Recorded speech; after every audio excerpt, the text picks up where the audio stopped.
On est parti? Allez, on y va.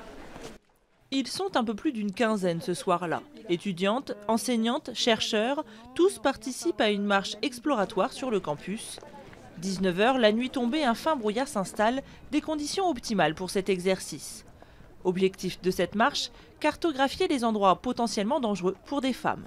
Ce pourquoi on s'est arrêté ici, c'est parce que les bâtiments qui sont en face sont extrêmement mal éclairés, le parking aussi, et vous imaginez à 21 h, quand il n'y a personne, c'est extrêmement anxiogène et pour les étudiantes et pour les marcheuses en général. Recoin sombre, local à vélo excentré plongé dans le noir, absence de trottoir, passage vétuste avec de nombreux angles morts. Les exemples ne manquent pas sur cet immense campus de 235 hectares, le deuxième plus grand de France. Originaire d'Amérique et importé dans l'Hexagone dans certains quartiers difficiles, ce type de marche est organisé pour la première fois dans une fac française. Les marches exploratoires, elles ont deux objectifs principaux. Le premier, c'est qu'il y ait le regard des femmes et des jeunes filles sur l'aménagement urbain.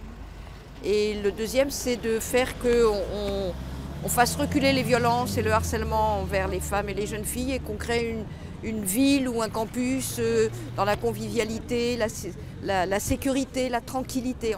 La faculté, construite dans les années 60, loin du centre de Bordeaux, a lancé un grand programme de rénovation pour 2018.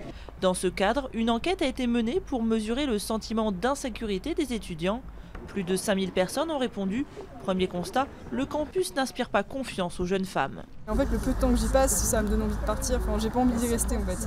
Et donc c'est vraiment en discutant avec les étudiantes, surtout celles qui habitent dans les résidences étudiantes, qu'en fait j'ai compris qu'il y avait vraiment un gros problème d'exhibitionnistes, de violences en fait sexuelles qui étaient en fait prouvées, avérées. Ce soir, aux côtés des femmes, cet homme, le directeur du programme de rénovation.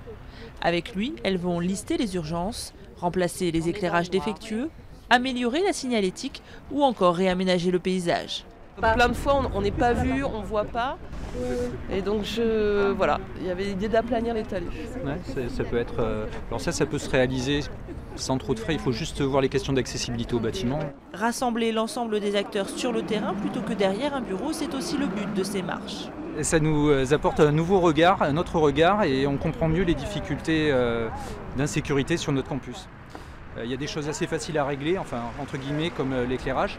Puis il y a d'autres sujets plus délicats qui sont dus à l'organisation du campus, la disposition des bâtiments. Encore faut-il identifier quel organisme est responsable pour chaque problème listé. Entre la faculté, le Crous, les communes ou la régie des transports, pas facile de s'y retrouver.